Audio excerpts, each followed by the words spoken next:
يا تخين يا رفيع، خليكي واثقة في نفسك. اللي عايز يعرف خليكم معايا، معاكم منى بيبر، صفحتنا تيتو الصغننة اللي فيها الخلاصة، اللي فيها من الآخر، اللي فيها عصير دماغ، عصير الكتب في كوباية سخنة.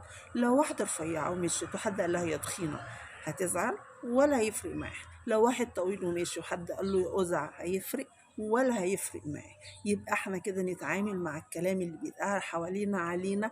احنا لازم نكون واثقين من نفسنا وعارفين احنا ايه. احنا ربنا كرمنا، احنا ناس كويسة، احنا عارفين نفسنا كويس، فما نتأثرش ونتضايق ونعكنن نفسنا وننكد على نفسنا ونبوظ حياتنا كلها عشان كلام ملوش اي لازمة.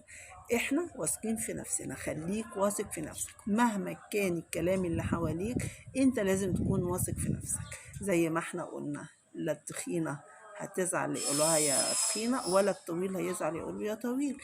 خلينا واثقين في نفسنا. اشوفك على خير.